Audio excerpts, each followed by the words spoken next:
ಎಲ್ಲರಿಗೂ ನಮಸ್ಕಾರ ಸ್ನೇಹಿತರೆ. ಗೃಹಲಕ್ಷ್ಮಿ ಯೋಜನೆಯ 25 ಮತ್ತು 26ನೇ ಕಂತಿನ ಮಾಹಿತಿಗೆ ನಿಮ್ಮೆಲ್ಲರಿಗೂ ಕೂಡ ಸ್ವಾಗತ. ಇವತ್ತು ಸರ್ಕಾರದ ಕಡೆಯಿಂದ 25 ಮತ್ತು 26ನೇ ಕಂತಿನ ಹಣಕ್ಕೆ ಭರ್ಜರಿ ಗುಡ್ ನ್ಯೂಸ್ ಬಂದಿರುವಂತದ್ದು ಸ್ನೇಹಿತರೆ. 25 ಮತ್ತು 26ನೇ ಕಂತಿನ ಹಣ ಏನಿದೆ ಅದು ಜಮಾ ಆಗೋಕೆ ಕ್ಷಣಗಣನೆ ಶುರುವಾಗಿದೆ ಅಂತಾನೆ ಹೇಳ್ಬೋದು. ಇದರ ಬಗ್ಗೆ ಕಂಪ್ಲೀಟ್ ಮಾಹಿತಿ ಈ ಒಂದು ವಿಡಿಯೋದಲ್ಲಿ ಇರುತ್ತೆ ಸ್ನೇಹಿತರೆ. ವಿಡಿಯೋನ ತಪ್ಪದೆ ಸಂಪೂರ್ಣವಾಗಿ ಲಾಸ್ಟ್ ತನಕ ನೋಡಿ ಸ್ನೇಹಿತರೆ.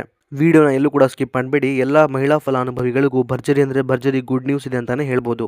ಹೌದು ಸ್ನೇಹಿತರೆ, ಈ ಒಂದು ವಿಡಿಯೋದಲ್ಲಿ 25 ಮತ್ತು 26ನೇ ಕಂತಿನ ಗೃಹಲಕ್ಷ್ಮಿ ಯೋಜನೆಯ 2,000 ರೂಪಾಯಿ ಹಣ ಏನಿದೆ ಅದು ಮೊದಲ ಹಂತದಲ್ಲಿ ಯಾವೆಲ್ಲ ಜಿಲ್ಲೆಗಳ ಫಲಾನುಭವಿಗಳಿಗೆ ಮೊದಲು ಜಮಾ ಆಗಲಿದೆ ಅನ್ನೋದನ್ನ ತಿಳಿಸ್ಕೊಡ್ತೀನಿ ಸ್ನೇಹಿತರೆ. ಹಾಗೆಯೇ 25 ಮತ್ತು 26ನೇ ಕಂತಿನ ಹಣದ ಬಗ್ಗೆ ಮುಖ್ಯವಾದ ಮಾಹಿತಿಯನ್ನು ಕೂಡ ತಿಳಿಸ್ಕೊಡ್ತೀನಿ. ವಿಡಿಯೋನ ಎಲ್ಲೂ ಕೂಡ ಸ್ಕಿಪ್ ಮಾಡಬೇಡಿ, ಪೂರ್ತಿಯಾಗಿ ನೋಡಿ. ಅದಕ್ಕೂ ಮುಂಚೆ ನೀವೇನು ಕೂಡ ನಮ್ಮ ಕನ್ನಡ ನ್ಯೂಸ್ ಒನ್ ಚಾನಲ್ನ ಮೊದಲನೇ ಸಲ ಭೇಟಿ ಮಾಡಿದರೆ ದಯವಿಟ್ಟು ಸಬ್ಸ್ಕ್ರೈಬ್ ಮಾಡ್ಕೊಳ್ಳಿ ಸ್ನೇಹಿತರೆ. ಇದೇ ರೀತಿ ಎಲ್ಲ ಗೃಹಲಕ್ಷ್ಮಿ ಯೋಜನೆಯ ಮಾಹಿತಿಗಳನ್ನ ಪ್ರತಿದಿನ ನಿಮಗಾಗಿ ಕೊಡ್ತಾ ಹೋಗ್ತೀನಿ. ಹಾಗೆಯೇ ಈ ಒಂದು ವಿಡಿಯೋಗೆ ಲೈಕ್ ಮಾಡೋ ಮೂಲಕ ಸಪೋರ್ಟ್ ಕೂಡ ಮಾಡಿ ಸ್ನೇಹಿತರೆ.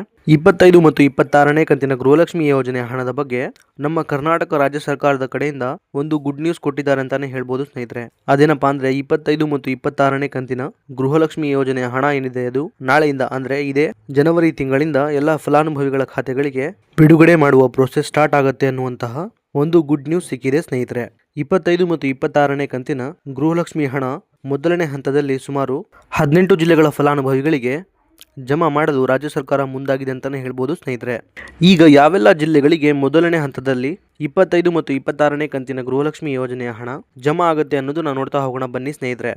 ಬೆಳಗಾವಿ, ಬೀದರ್, ಚಿಕ್ಕಬಳ್ಳಾಪುರ, ಕಲಬುರಗಿ, ರಾಯಚೂರು, ಕೋಲಾರ, ಉಡುಪಿ, ಹಾಸನ, ಚಿಕ್ಕಮಗಳೂರು, ಬಳ್ಳಾರಿ, ಧಾರವಾಡ, ಉತ್ತರ ಕನ್ನಡ, ದಕ್ಷಿಣ ಕನ್ನಡ, ಹಾವೇರಿ, ಮಂಗಳೂರು, ಶಿವಮೊಗ್ಗ, ದಾವಣಗೆರೆ, ಹುಬ್ಳಿ, ಇದಾದ್ಮೇಲೆ ಕೊಡಗು ಹಾಗೂ ಮೈಸೂರು. ಟೋಟಲ್ ಆಗಿ ಒಟ್ಟು 18 ಜಿಲ್ಲೆಗಳಿಗೆ ಅಂದ್ರೆ ನಾನೀಗ ತಿಳಿಸ್ಕೊಟ್ಟಿರುವಂತಹ 18 ಜಿಲ್ಲೆಗಳೇನಿದೆ ಈ 18 ಜಿಲ್ಲೆಗಳಿಗೆ 25 ಮತ್ತು 26ನೇ ಕಂತಿನ ಗೃಹಲಕ್ಷ್ಮಿ ಯೋಜನೆಯ ಹಣ ಏನಿದೆ ಅದು ಮೊದಲನೇದಾಗಿ ಈ ಜಿಲ್ಲೆಗಳ ಮಹಿಳಾ ಫಲಾನುಭವಿಗಳಿಗೆ ಜಮಾ ಆಗ್ತಿರುವಂತದ್ದು ಸ್ನೇಹಿತರೆ. ಈಗ ಇಲ್ಲೊಂದು ಕ್ಲಾರಿಟಿನ ನಿಮ್ಮೆಲ್ಲರಿಗೂ ಕೂಡ ಕೊಡ್ತೀನಿ ಸ್ನೇಹಿತರೆ. ಅದೇನಪ್ಪಾ ಅಂದ್ರೆ ಈಗ ನಾನು ತಿಳಿಸ್ಕೊಟ್ಟಿರುವಂತಹ 18 ಜಿಲ್ಲೆಗಳೇನಿದೆ ಈ 18 ಜಿಲ್ಲೆಗಳಲ್ಲಿ ಸಂಪೂರ್ಣವಾಗಿ 25 ಮತ್ತು 26ನೇ ಕಂತಿನ ಗೃಹಲಕ್ಷ್ಮಿ ಯೋಜನೆಯ ಹಣ ಏನಿದೆ ಅದು ಎಲ್ಲಾ ಫಲಾನುಭವಿಗಳಿಗೆ ಒಟ್ಟಿಗೆ ಜಮಾ ಆಗೋದಿಲ್ಲ ಸ್ನೇಹಿತರೆ. ಅಂದ್ರೆ ಹಂತ ಹಂತವಾಗಿ ಇದೇ ಜನವರಿ ತಿಂಗಳು ಮುಗಿಯೋದ್ರೊಳಗೆ ಎಲ್ಲ ಫಲಾನುಭವಿಗಳ ಖಾತೆಗಳಿಗೆ ಜಮಾ ಆಗುತ್ತೆ ಸ್ನೇಹಿತರೆ. ಯಾಕಂದ್ರೆ ಸಂಪೂರ್ಣವಾಗಿ ಎಲ್ಲ ಫಲಾನುಭವಿಗಳಿಗೆ ಹಣ ಜಮಾ ಆಗೋಕೆ ಕನಿಷ್ಠ ಅಂದ್ರೂ ಸಹ 15ರಿಂದ 20 ದಿನಗಳ ತನಕ ಸಮಯ ಬೇಕೇ ಬೇಕು ಸ್ನೇಹಿತರೆ. ಈ ಮಾಹಿತಿಯನ್ನ ಖುದ್ದು ಲಕ್ಷ್ಮೀ ಹೆಬ್ಬಾಳ್ಕರ್ ಮೇಡಮ್ ಅವರು ನೀಡಿದ್ದಾರೆ. ಹಾಗಾಗಿ ಒಂದು ದಿನಕ್ಕೆ ಇಷ್ಟು ಫಲಾನುಭವಿಗಳಿಗೆ ಅನ್ನುವಂಥ ಒಂದು ರೀತಿಯಲ್ಲಿ 25 ಮತ್ತು 26ನೇ ಕಂತಿನ ಗೃಹಲಕ್ಷ್ಮಿ ಯೋಜನೆಯ 4,000 ರೂಪಾಯಿ ಹಣ ಏನಿದೆ ಅದು ಜಮಾ ಆಗ್ತಾ ಹೋಗುವಂಥದ್ದು ಸ್ನೇಹಿತರೆ. ಈಗ ನಾನು ತಿಳಿಸ್ಕೊಟ್ಟಿರುವಂತೆ ಇಷ್ಟು ದಿನದಲ್ಲಿ 25 ಮತ್ತು 26ನೇ ಕಂತಿನ ಗೃಹಲಕ್ಷ್ಮಿ ಯೋಜನೆಯ ಹಣ ಏನಿದೆ ಅದು ಜಮಾ ಆಗ್ತಾ ಹೋಗುವಂಥದ್ದು ಸ್ನೇಹಿತರೆ. ಆದರೆ 1 ಅಥವಾ 2 ದಿನದಲ್ಲಿ ಸಂಪೂರ್ಣವಾಗಿ ಹಣ ಜಮಾ ಆಗ್ಲಿಕ್ಕೆ ಸಾಧ್ಯ ಇಲ್ಲ ಸ್ನೇಹಿತರೆ. ಇಷ್ಟು ಮಾತ್ರ ಕ್ಲಾರಿಟಿನ ನೀವಿಲ್ಲಿ ತಗೋಬೇಕಾಗತ್ತೆ. ಇನ್ನು ಉಳಿದಿರುವಂತಹ ಜಿಲ್ಲೆಗಳಿಗೆ 25 ಮತ್ತು 26ನೇ ಕಂತಿನ ಗೃಹಲಕ್ಷ್ಮಿ ಯೋಜನೆಯ ಹಣ ಯಾವಾಗ ಬರುತ್ತೆ ಅನ್ನೋದನ್ನ ನೋಡೋದಾದ್ರೆ ಸ್ನೇಹಿತರೆ, ಈಗ ಮೊದಲನೇದಾಗಿ ನಾನೀಗ ತಿಳಿಸ್ಕೊಟ್ಟಿರುವಂತಹ 18 ಜಿಲ್ಲೆಗಳಿಗೆ ಮಾತ್ರ ಹಂತ ಹಂತವಾಗಿ 25 ಮತ್ತು 26ನೇ ಕಂತಿನ ಹಣ ಬಿಡುಗಡೆಯಾಗುವಂಥದ್ದು ಸ್ನೇಹಿತರೆ.